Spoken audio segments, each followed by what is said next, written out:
I gave my presentation the title Understanding China, both because I hope to maybe give you a bit more of an understanding about China and China's place in the world, and also to go on to talk about how some researchers, including myself, have tried to understand China. And this photo here is of the Temple of Heaven in Beijing, and this was one of my personal favorite buildings when I was living in Beijing. I used to like to go and visit this place. So I'll first talk a little bit about how China has developed over the past 40 years, and then move on to talk about some of the research being done into China. So starting off, I just wanted to give you some very basic facts about China. Some of these things you might already be aware of. China has 1.3 billion people, so it has a huge population, biggest population in the world. China is the world's second largest economy. In 2010, it overtook Japan to become the second largest economy in the world. China borders with 14 different countries.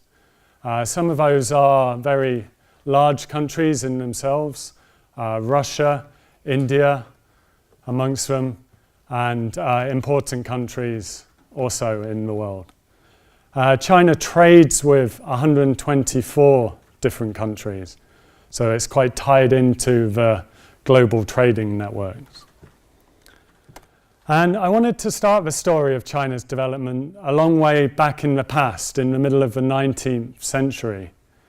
At that time, China saw itself as very much the center of the universe, and nothing else really existed outside of China at that point. And this picture on the right of this here is the Forbidden City in Beijing. This was the emperor's palace in Beijing, and this was very much the center of the universe at that time. Everything in the Chinese sense of the world centered on this point where the emperor lived. And China saw itself as the center of the world and as the most important until the Western powers arrived and started making contact with China and challenged this idea. And China sort of realized that there were other important countries in the world. And in the middle of the 19th century, Britain and France fought two opium wars with China to be able to sell drugs, to sell opium to the Chinese people. And China lost those wars, and the British colonial force forced China to sign some unequal treaties. And this began a period that the Chinese tend to see as a century of humiliation. 100 years or more than 100 years where China was repeatedly invaded, imposed upon by foreign powers and forced to sign up to unequal treaties and to agree to different terms. So this idea of a century of humiliation is still something very important in the Chinese mindset. And related to that is this Chinese dream of national rejuvenation. And this is kind of the idea that China needs to become great again. And I see it as a little like the American Make America Great Again, the Trump slogan. This is the kind of Chinese equivalent of that. Make China great again. And this is another very important concept in China today.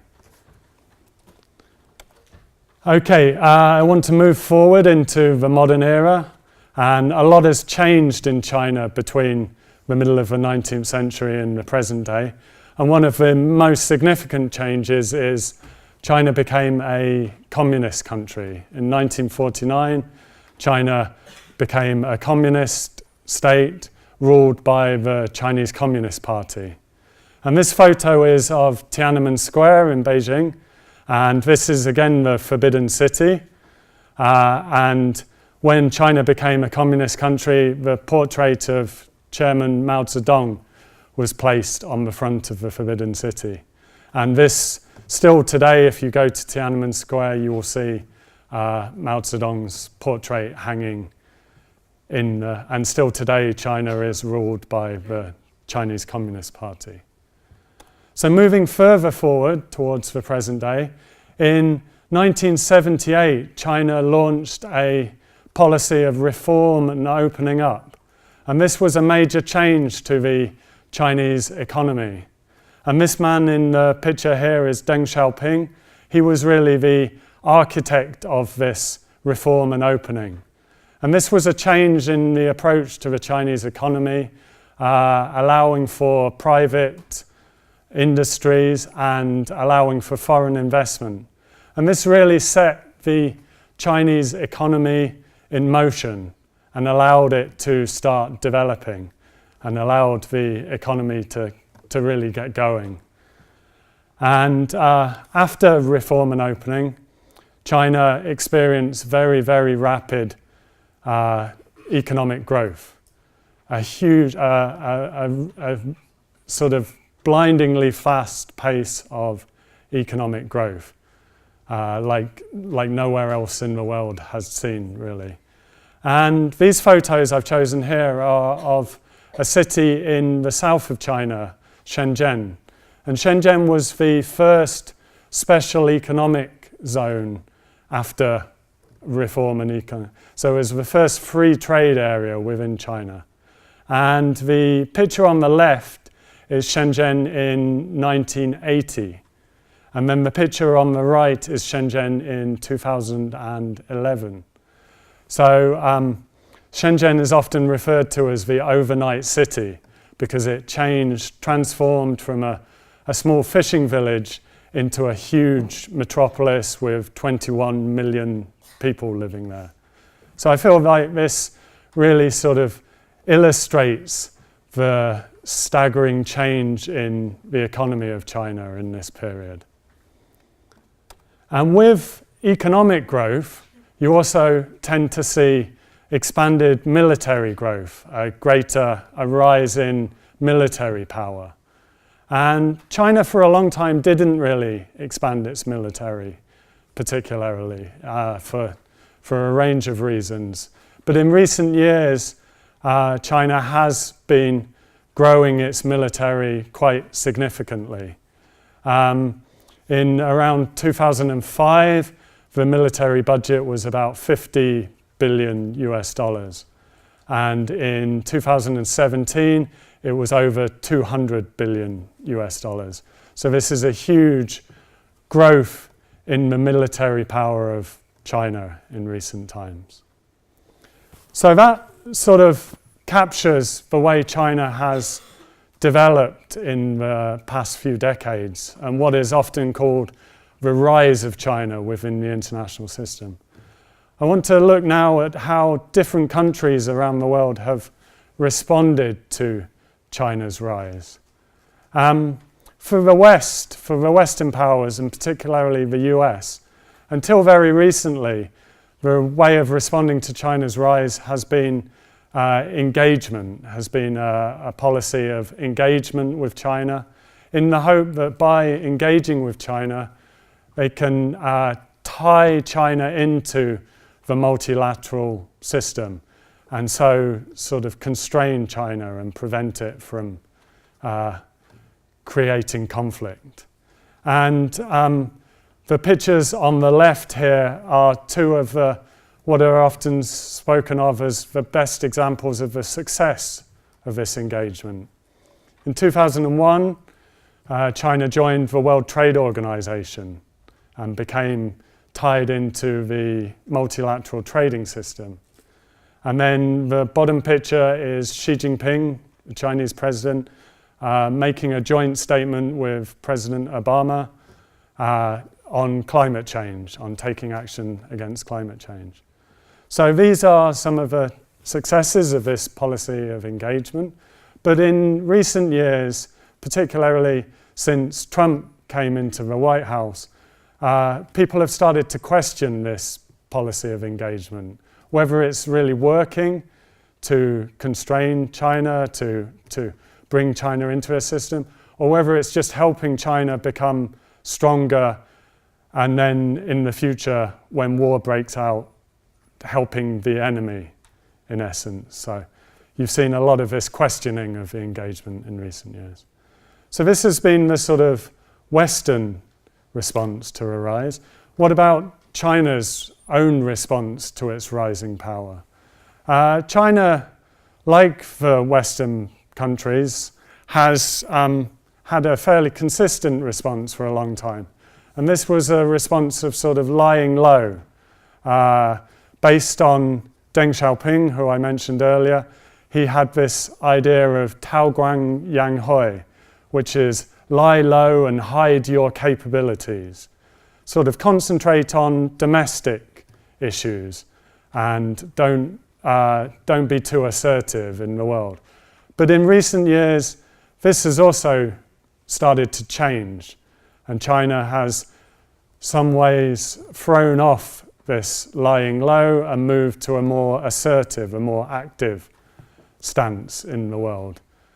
One of the main examples of this more assertive stance is the Belt and Road Initiative, which you may have heard of, is a large infrastructure project that has been launched by China to build and to finance infrastructure, railways, roads, ports, to facilitate, to help with trade between China and the rest of the world, and really to link up Europe with China with Europe and China with parts of Africa. Okay, so hopefully that's given you some idea of how China has developed. And with China's rise, a lot of academics, a lot of researchers have turned their attention to China and sought to understand what China's rise might mean for the international system, what it might mean, how China's rise might change the world. And researchers, IR researchers from all different countries have looked at this question. And on this slide you have two of the most famous sort of voices who've given their opinions on China's rise and what it might mean. On the left you have John Mearsheimer of the University of Chicago, and he essentially argues that China's rise will inevitably lead to some sort of major war. As China becomes more powerful, it will seek to challenge the US for dominance in the world, and this will almost certainly lead to some form of conflict. On the right you have John Eikenberry from Princeton University in the US, and he really argues the opposite of this. He argues that the current international system is strong enough, deep enough, developed enough to absorb China's growth into it and to prevent China from unsettling the order. So here you have two ends of a spectrum of different opinions about what China's rise might mean. And then you have other researchers who tend to sit somewhere in the middle or to take a slightly different stance on all of this. And anybody who's questioning China's rise and what it might mean has to ask, what does China want?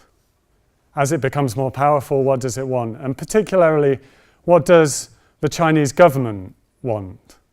So we can look at this question of what does China want, and I think first and foremost the Chinese government wants to maintain its grip on power within the country. It wants to continue ruling over China, and I think this is an absolutely fundamental want of the Beijing government. So I've put this in bold and at number one here. And then moving down, the government wants to maintain the unity of the Chinese nation. It wants to prevent people from splitting off and from separating. So you've seen related to this, some issues in recent years related to Hong Kong and people in Hong Kong bidding for independence from China. Also in Tibet, in Xinjiang, parts of China which you have groups who would like to split off, would like to separate China. And then number 3, continued economic development. And in some ways this is very linked to number 1, because the Chinese government feels that if they can keep the economy growing, then they can keep the people happy and maintain their grip on power. And finally, number 4, realize rejuvenation. And this goes back to that first slide, to make China great again. China sees that in the past it had a position of importance and it was a major power in the world. And it wants to get back to that. And this is something China shares with a lot of countries around the world. Now, this is where my research comes in to some extent, because of that number 1 want of the regime, it wants to maintain its grip on power. This opens up some opportunities for what I would call bottom-up pressure, for pressure from the public in China to influence the government's decisions and influence the government's behavior internationally. This is because if the government wants to keep in control of the country, it needs to respond to what the people want and to show it is acting in ways that follow from what the people want. So you have different kinds of pressure from the public, both online and offline. And in this slide, I've put some pictures, some examples of this kind of pressure. On the left-hand side, you have anti-Japanese nationalist protests pushing the government to act in a particular way towards Japan. On the right-hand side, you have environmental protests, putting pressure on the government to take more action on climate change in the international arena. So I'm mostly looking into how these public pressures might influence the government's actions internationally and China's actions in the world. So to finish off, I've tried to show you that China has grown increasingly powerful and influential and grown to play a much bigger part in the world in the past 40 years. And this rise has led to a lot of speculation, both within research, within academia, but also within politics and within publics, about what this might mean, what China's growing power might mean for the world. And I would argue that China's actions internationally depend on its own sense of its identity, what kind of country it thinks it is within the world. And the pressure from the public within China can make a huge difference to China's sense of its own identity, and therefore this kind of pressure can influence and can help shape how China behaves in the international system. So I hope that's given you a bit more understanding of these things, and I'd be happy to take any questions or anything else. So thanks.